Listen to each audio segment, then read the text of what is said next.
रहा मैं तो सच्चिदानंद रस में डूबने को नहीं मिलेगा। जब गुरुजनों ने इस मैं को मिटाया तब वो बात समझ में आई। नहीं, ये मैं बिना गुरुजनों के नहीं मिटता है, पक्की बात समझ लो। साधना का एक मैं चढ़ा रहता है अंदर कि मैं, और जब तक ये मैं है तब तक भगवत प्राप्ति, भगवदानंद, ये सब बहुत दूर की बातें हैं।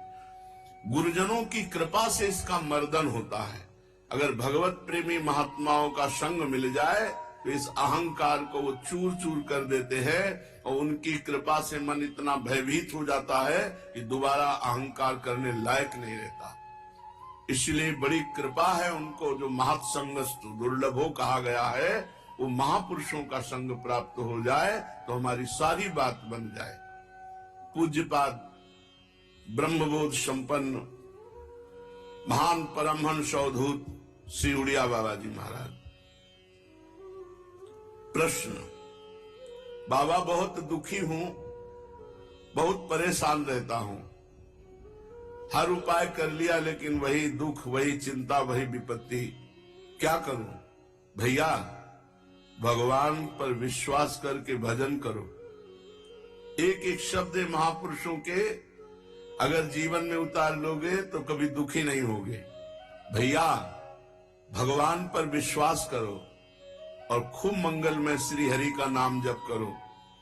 हरि तुम्हारे साथ है, तुम्हें कोई विपत्ति परास्त नहीं कर पाएगी। हरि स्मृति सर्व विपद विमोक्षणम। भगवान का स्मरण जो कर रहा है वो सब विपत्तियों से पार हो जाता है, यहां तक कि जन्म मरण से, स्मरण मात्र से। यस्य स्मरण मात्रेण जन्म संसार बंधनात् विमुच्यते नमस्तस्मै विष्णुवे प्रभु विष्णुवे। विष्णु शास्त्र नाम में जो भगवान का स्मरण करता है वो जन्म मरण चक्र से विमुक्त हो जाता है। छोटी मोटी दुख और विपत्तियों की तो बात ही क्या। भगवान की शरण में हो जाओ। दुखी होना, अविश्वास करना, संशय करना, ये सब पतन के मार्ग हैं। दुखी भी नहीं होना चाहिए। अगर भारी से भारी दुख है तो लड़ो, सहो, भगवान नाम जापक हो।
उसको सह जाओ, दुखी नहीं होना।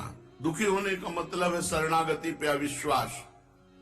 सारी परिस्थितियों के रचयिता ईश्वर हैं। ईश्वर ने तुम्हें पैदा किया है। जिन प्रभु ने तुम्हें बनाया, जिन प्रभु ने तुम्हें पैदा किया इस संसार में, वही तुम्हारे कर्मों को मिटा सकते हैं। दुख मिलता है पाप कर्म का फल, और लौकिक सुख मिलता है पुण्य। प्रायः पुण्य लोग करते नहीं, पाप कर्म अधिक, इसीलिए बिना चाहे दुख सबको भोगना पड़ता है। जिन प्रभु ने सूर्य की रचना की, चंद्रमा की रचना की और तुम्हारे